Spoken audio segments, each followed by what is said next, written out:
Coba bayangin skenario ini sebentar. Ada seekor beruang kutub lagi tidur nyenyak di atas hamparan salju.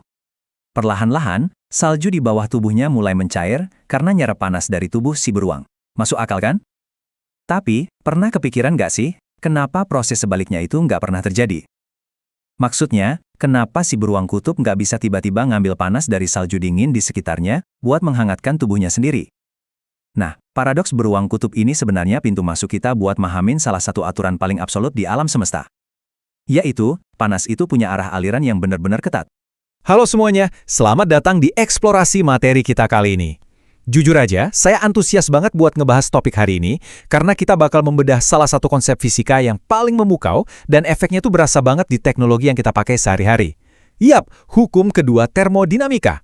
Kita bakal fokus ngomongin kemana sih arah aliran kalori itu, plus satu konsep yang kedengerannya misterius banget, entropi. Kalau kamu ngerasa fisika itu kadang terlalu abstrak, tenang aja, kita bakal ubah konsep-konsep rumit ini jadi sesuatu yang gampang banget dicerna. Oke, ini peta perjalanan kita hari ini. Kita bakal mulai dari arah aliran kalor, terus masuk ke dua formulasi utamanya. Habis itu kita bedah cara kerja siklus Carnot, lanjut memahami konsep entropi yang terkenal itu, dan pastinya kita tutup dengan penerapannya di kehidupan sehari-hari. Bagian 1. Arah aliran kalor. Balik lagi ke teman berbulu kita tadi, si beruang kutub. Kejadian tadi itu ngingatin kita sama satu aturan mutlak di alam semesta. Kalor atau panas itu mengalir secara spontan dari benda bersuhu tinggi ke benda bersuhu rendah. Udah hukum alamnya begitu. Dan yang paling penting buat diingat, aliran ini nggak bisa tiba-tiba balik arah dengan sendirinya. Kata kuncinya di sini adalah spontan ya. Bisa nggak panas dibikin pindah dari dingin ke panas? Ya bisa aja, tapi nggak akan kejadian sendiri. Kita harus maksa proses itu terjadi dengan ngasih energi atau usaha eksternal dari luar. Kalau dibiarin natural, panas itu selalu nyari tempat yang lebih dingin. Bagian 2. Dua formulasi utama. Nah, karena sifat aliran panas ini benar-benar absolut, para fisikawan zaman dulu ngerasa perlu buat bikin rumusan resminya.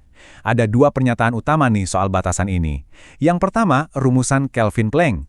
Intinya, mereka bilang nggak mungkin loh kita bikin mesin yang bisa ngubah 100% panas jadi usaha mekanik murni. Nggak ada ceritanya mesin yang sempurna, pasti akan selalu ada panas yang terbuang. Terus, rumusan kedua dari Clausius, ngelihat dari sudut pandang yang beda. Dia bilang mustahil memindahkan panas dari benda dingin ke benda panas tanpa bantuan energi eksternal buat mompa panas tersebut. Ini alasan kenapa AC atau kulkas di rumah kamu butuh dicolokin ke listrik supaya bisa mendinginkan ruangan. Bagian 3. Cara kerja siklus Carnot. Oke, kalau Kelvin-Planck bilang nggak ada mesin yang efisien 100%, pertanyaan selanjutnya, seberapa efisiensi sebuah mesin bisa beroperasi secara teoritis? Disinilah siklus Carnot masuk. Bayangin aja ada sebuah piston yang isinya gas. Siklus ini tuh model teoritis yang nyoba ngubah panas pembakaran jadi gerak mekanis semaksimal mungkin dan ada 4 tahapan yang berurutan. Pertama, pemuaian isotermik. Di sini gas nyerap panas pada suhu konstan, bikin gasnya memuai dan ngedorong piston. Terus, tahap kedua, pemuaian adiabatik. Piston terus memuai, gak ada panas yang keluar masuk, tapi suhunya mulai turun. Masuk tahap ketiga. Penyusutan isotermik, gas ditekan pelan-pelan, dan sisa panasnya dibuang ke tempat yang dingin secara konstan. Terakhir, penyusutan adiabatik. Gas ditekan lagi tanpa pertukaran panas, dan suhunya balik naik ke titik awal. Siklus ini terus berulang-ulang, ngebentuk gerak yang konstan. Dari siklus yang muter tadi, kita dapat satu kesederhanaan matematis. Jangan buru-buru pusing lihat rumusnya ya. Ini gampang banget kok buat dipahamin.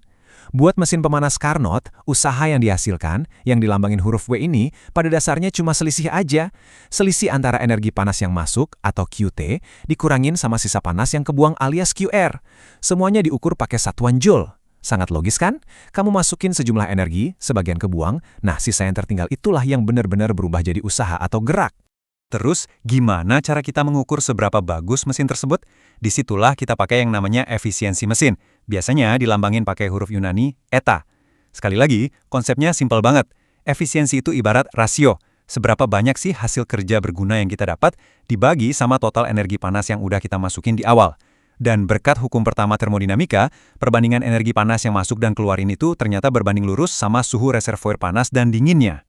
Kalau kita lagi berurusan sama mesin pemanas, secara spesifik, kita pakai satu metrik lagi nih, namanya koefisien kerja, atau KOP. Ini sebenarnya cara lain aja buat ngelihat performa mesin.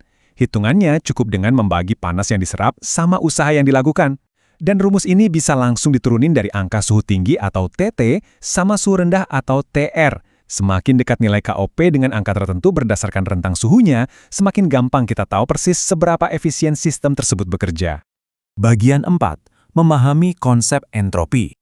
Tarik napas sebentar, kita masuk ke konsep yang sering bikin orang merinding, entropi. Kedengarannya kayak konsep yang mistis banget ya, padahal entropi itu cuma ukuran buat energi atau panas yang hilang, yang udah nggak bisa lagi diubah jadi usaha yang berguna. Singkatnya, ini tuh ukuran tingkat ketidakteraturan atau kekacauan di dalam sebuah sistem. Ingat kan mesin Carnot tadi nggak bisa 100% efisien? Nah, sisa panas yang terbuang dan nggak berguna itu nyumbang ke peningkatan entropi. Alam semesta kita ini ternyata suka banget loh sama yang namanya ketidakteraturan. Di sistem tertutup, entropi itu bahkan selalu bertambah, atau paling nggak nilainya 0 untuk proses yang super ideal. Entropi nggak pernah berkurang secara alami. Pastinya, fisikawan punya rumus buat ngitung tingkat kekacauan ini. Perubahan entropi yang dilambangin delta S itu tergantung sama kondisi suhunya. Kalau suhunya konstan, perubahannya cuma jumlah panas dibagi sama suhu mutlaknya. Tapi kalau suhunya berubah di tengah proses, kita harus masukin faktor massa benda, kalor jenisnya, terus dikali hitungan logaritma natural dari rasio suhu akhir berbanding suhu awal. Semuanya diukur pakai satuan joules per Kelvin. Intinya, rumus ini cuma ngasih tahu kita seberapa besar entropi itu nambah pas sebuah benda dipanasin atau didinginin. Bagian 5. Penerapan sehari-hari. Wah, bagian hitung-hitungan dan teori yang padat udah lewat nih. Sekarang, saatnya kita bawa semua konsep berat ini balik ke dunia nyata, ke barang-barang yang sering kita pakai. Di satu sisi ada mesin pendingin kayak AC atau kulkas. Mereka ini kerjanya ngelawan arah alamiah. Kulkas ngambil panas dari udara di dalam yang udah dingin, terus dibuang ke dapur kamu yang lebih hangat. Karena ngelawan kodrat alam, proses ini butuh yang namanya usaha. Nah, usaha inilah yang kamu bayar dalam bentuk tagihan listrik tiap bulan. Di sisi lain ada mesin pemanas kayak rice cooker. Kalau yang ini, dia kerja selaras dengan aliran alamiah panas. Dia mindahin panas dari elemen pemanas yang super panas langsung ke beras dan air yang lebih dingin. Nggak kerasa kita udah ngelewatin perjalanan yang lumayan luar biasa ya hari ini. Dari ngebahas beruang kutub di atas salju, ngintip batas efisiensi mesin Carnot, sampai bongkar realitas entropi dan cara kerja AC di rumah kita. Fakta bahwa panas mengalir searah dan alam semesta selalu bergerak menuju ketidakteraturan itu adalah batasan mutlak kita.